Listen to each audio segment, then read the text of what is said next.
Our mission here at Crosspoint is to lead people to be passionate followers of Christ. And we have two exciting things happening today that will kind of help you see a little more clearly of how we do that. The first one is we have a class that's titled We Believe. To call it a class is not really correct. It's more of a 20 to 30 minute presentation. And this is for anyone who has questions of what does it mean to be saved? How do I know if I'm saved? How do I know if I'm going to heaven? What is baptism all about? How do I get baptized? Why do I get baptized? If you have ever asked any of those questions and you want an answer to those, We Believe is just for you. We have it, if you will, after service is done, if you will go out those doors that are behind the curtain and just walk all the way down the hallway. And it's in the last classroom, and it'll take 20 to 30 minutes. There's a small presentation, and we give you a chance to ask some questions, and we answer them. So if you have any of those questions, or if you're just kind of curious as to what it is, we have it for all ages, kids, students, adults, no matter where you are on that spectrum. And I just want to encourage you to go to We Believe because I think it is fantastic. It's one of my favorite things that we do as a church. And so that's just right after service in one of the classrooms in the back hallway.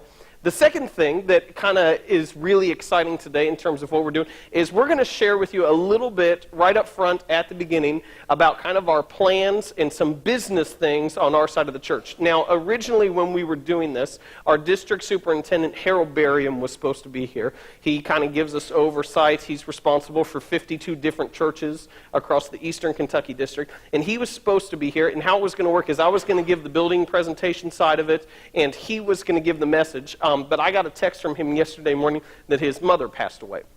So if you will just keep him in your prayers, and so obviously he is not with us this morning, so I'm going to end up doing both. But I want to share a little bit with you in terms of where we're headed and some of the future plans we have as a church. Now, when you came in, you should have gotten one of these, which is a pledge card. Now, I want to be very clear.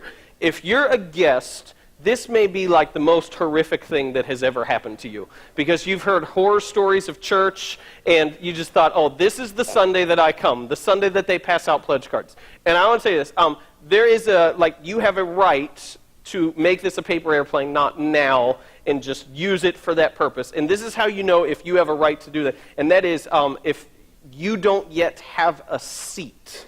And this is what I mean, because for some of you that doesn't make sense. For most of us, when we come in on Sunday morning, we know about where we're going to sit. Like we have it usually within 2 or 3 chairs that this is what we're looking for. Now, it's not that if someone else is there that we tap them on the shoulder and we ask them to go because our name isn't on that chair. But we know when we come in on Sunday mornings the seats that we're looking for. If you're here and you don't yet have a seat, like you just walked in, you went, I may sit everywhere. You haven't settled into that.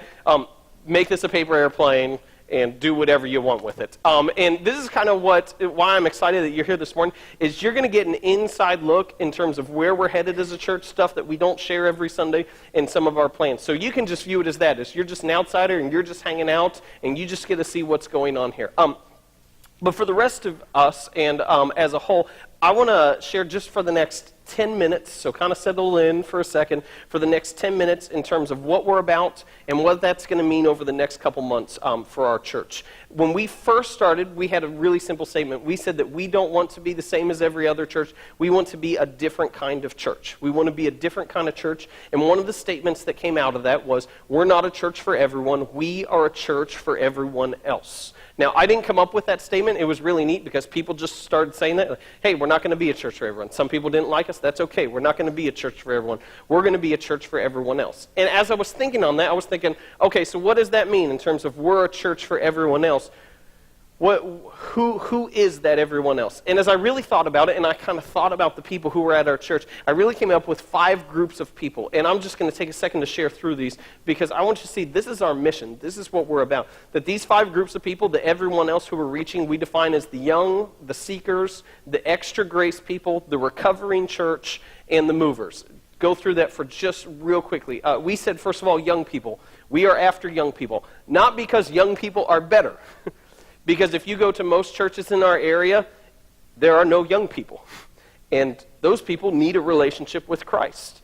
And we said, hey, here's the deal. There's this gap there's this large generation that the church as a whole is missing, and we need to go after this group. We need to go after the same people who Coca-Cola is going after. Like, their marketing range is 16 to 35, and we said, you know what?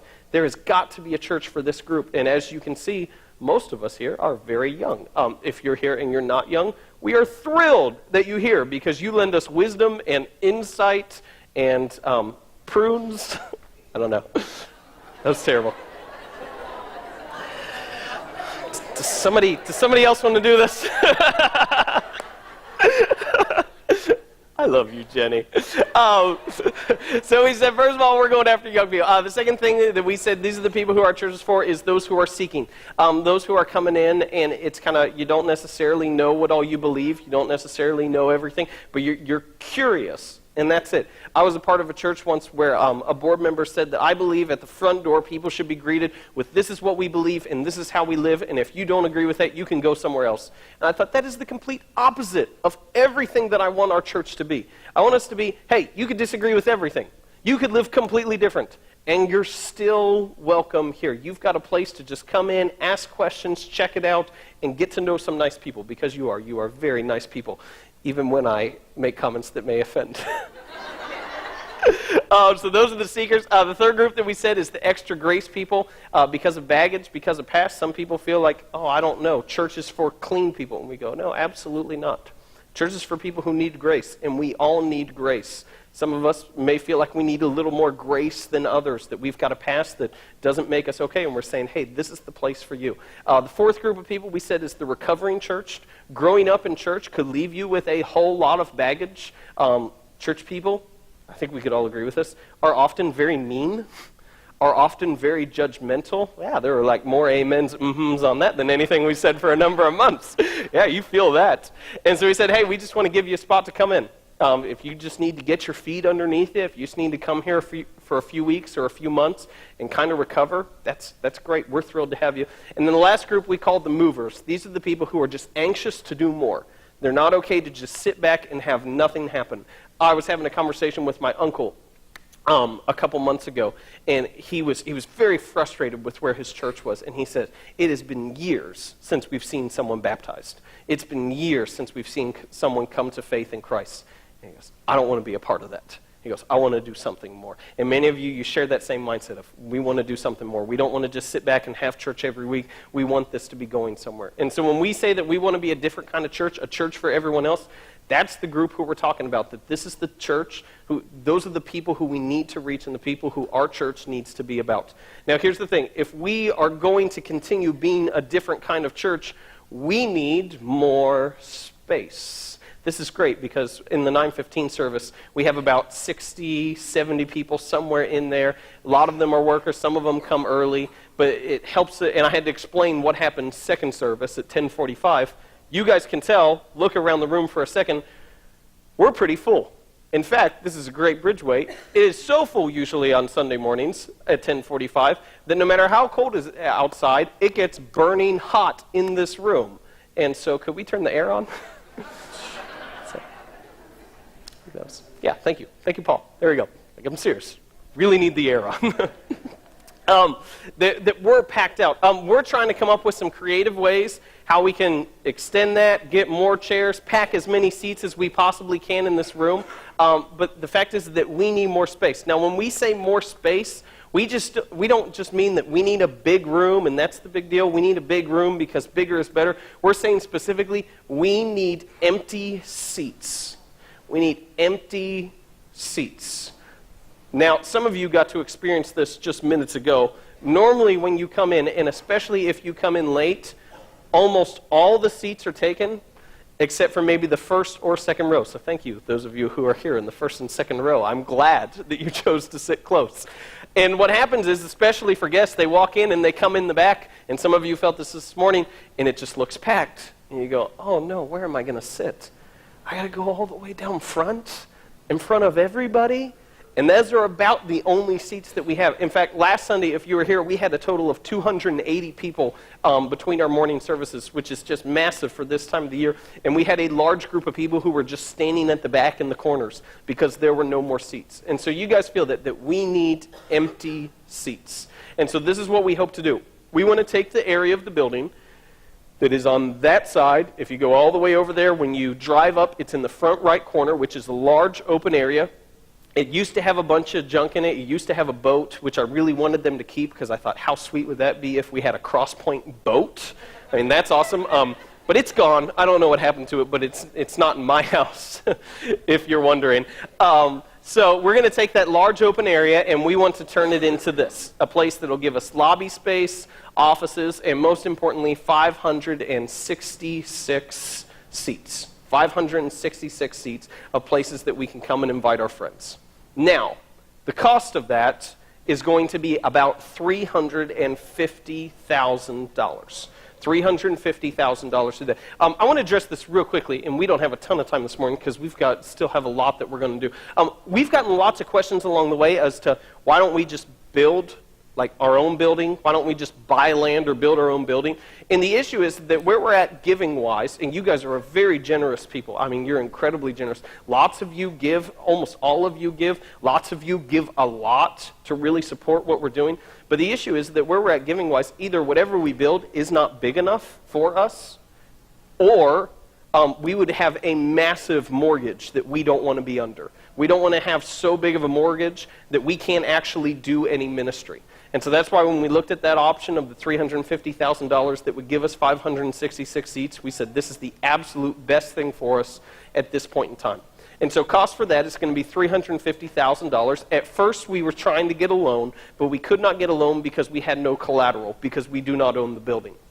And so we thought of different things. We thought, could we piece together all the equipment that we own, which is like a table and the black chairs. We own the black chairs. But that didn't quite get us there because we've been very frugal. In fact, I think the most expensive thing that we own is we own 3 TVs for Kid XP. And I love that because I love the fact that we now own 3 TVs. But we didn't have enough money to come up with that kind of collateral. So we started trying to piece it together, and this is what we had at the different times. In June, where we were, is we had $100,000 in savings that we were willing to access. The reason why we have $100,000 in savings is because we knew this day was coming. And so anything that came up that even seemed remotely unnecessary, we did not buy because we knew that this day was coming. So we had $100,000 in savings, and there was also $35,000 that we could access because we're a Nazarene church from the Wesleyan Loan Fund. Some of you, that was brand new information to you. You went, we're a Nazarene church. And the reason why is because that's important, but we care far more about the fact that we're here in Maysville. And so we don't make that a big deal because that's really where our mission is, not being a Nazarene church, but being a community church. But because of our relationships there, we were able to get a loan right away for $35,000, which left us with $215,000 left to raise. Then we got a chance to go and meet with people on our district.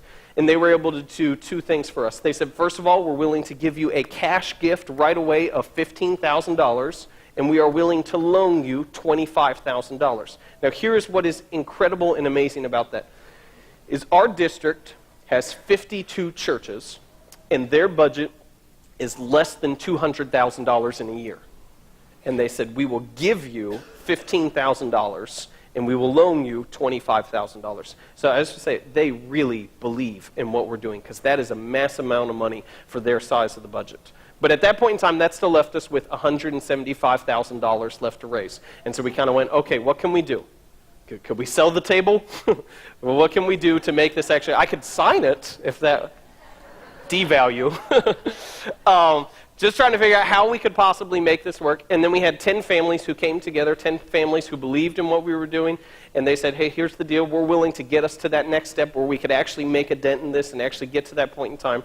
And we had 10 families who were willing to co-sign a loan for $100,000. And that left us with $75,000 left to raise. And so I come to you this morning with this. We need to raise $75,000 in the next 4 months. If we are going to create the empty seats that we need to raise $75,000 in the next 4 months. This is why in the next 4 months.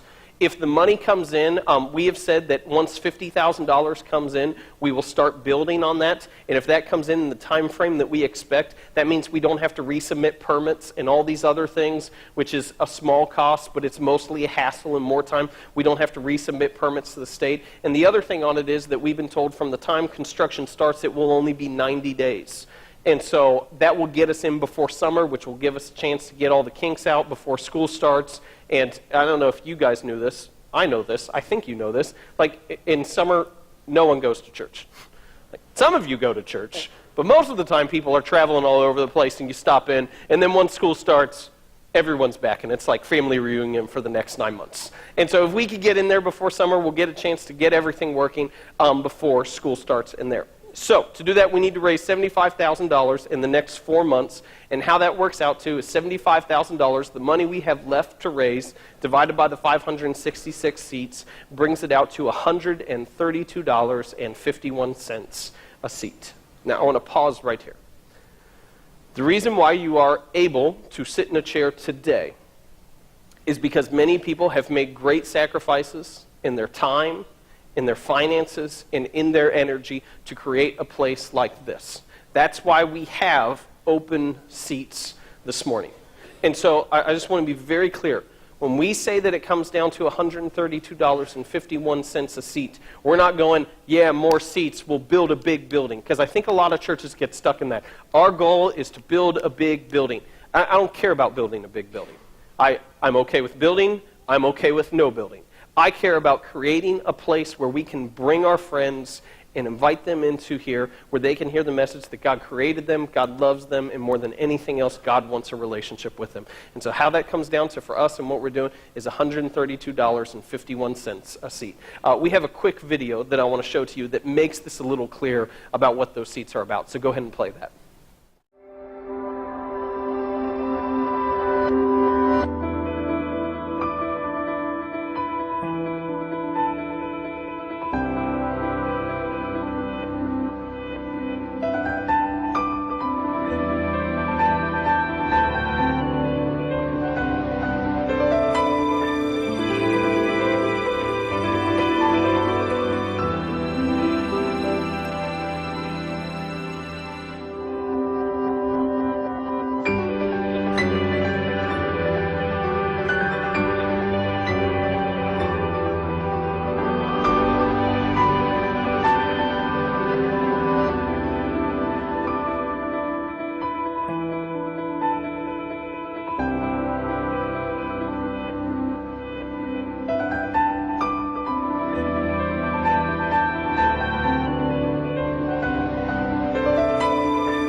I love that.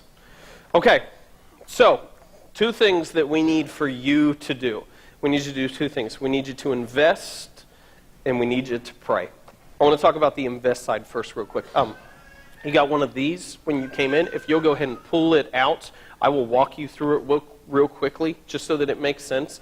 On some different categories, it says at the top, my total financial investment will be, and it's got a couple different options. You could give it over the next 4 months, which is when we hope to take this money in. You could give it over the next 12 months if you go, you know what, the finances just aren't there, but I want to be a part of this, and I want you to know this money's coming.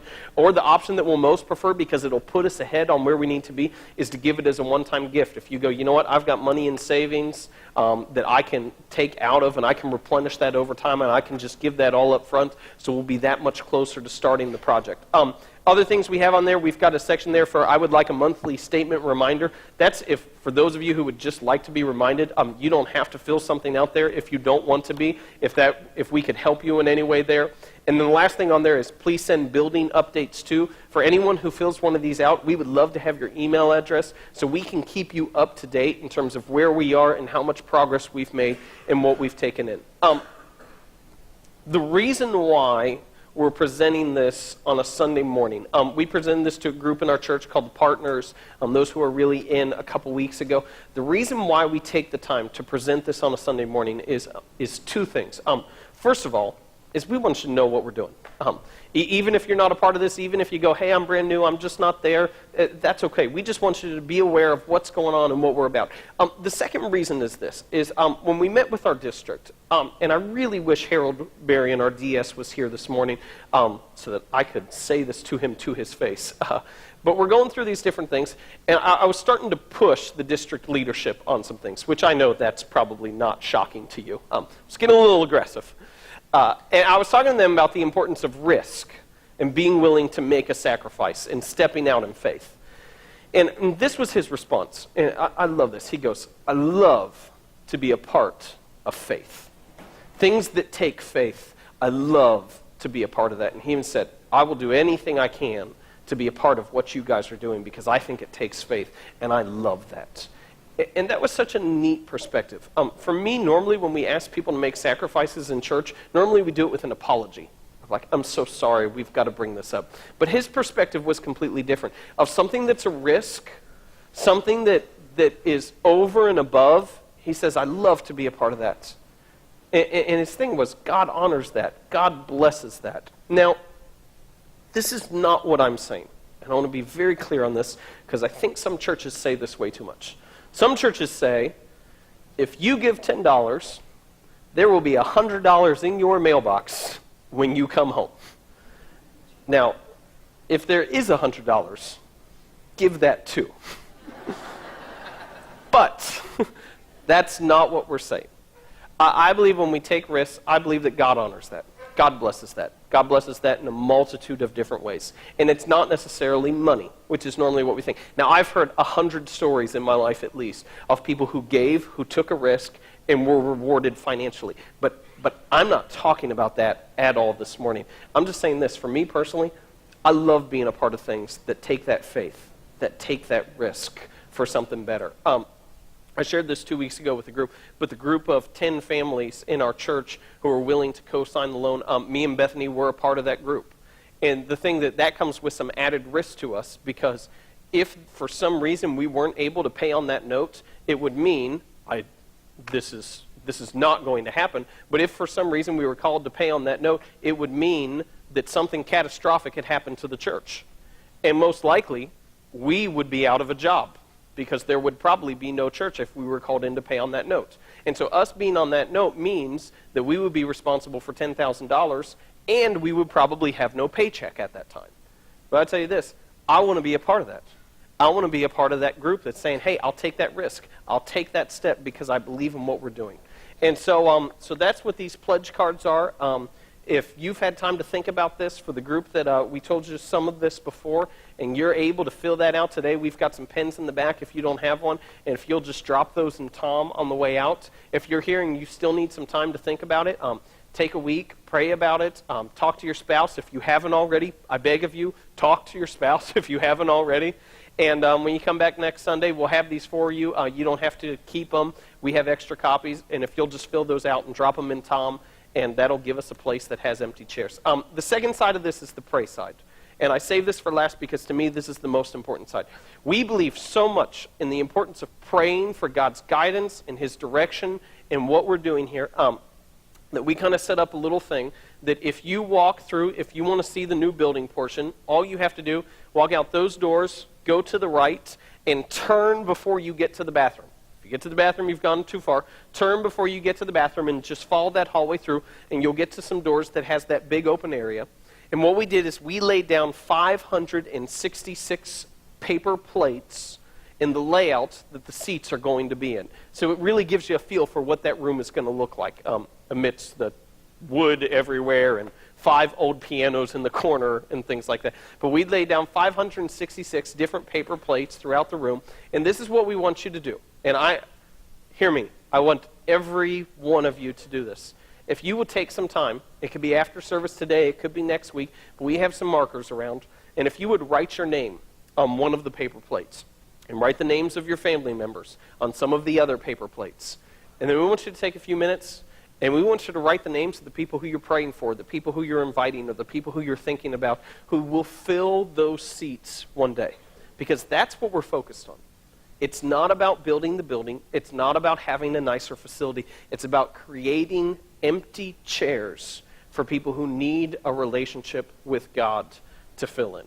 And so if you'll take some time and do that, I want you to know people are praying over those plates, praying over those names, that they would come to a relationship with Christ. So if you have any questions, I know I talked kind of fast and we ran through a lot over the last 10 minutes. Two things. First of all, we have a paper at the welcome table as you walk out that simply has that title, We Need Empty Chairs. Feel free to grab one. It says this a little more clearly in terms of everything that's going on and what you need to know. The other thing is, after service, I'm going to sit right there where Justin's sitting. And if you have any questions, feel free. So funny. Feel free to come ask me. If you have questions on the building side of it, I'll just tell you, I don't know, because I don't do that stuff. If you have questions on the finance or the vision or why we didn't choose some other options, I should be able to answer those for you. So please don't hesitate. And I want to thank you so much for being part of what we're doing and for taking your time here this morning.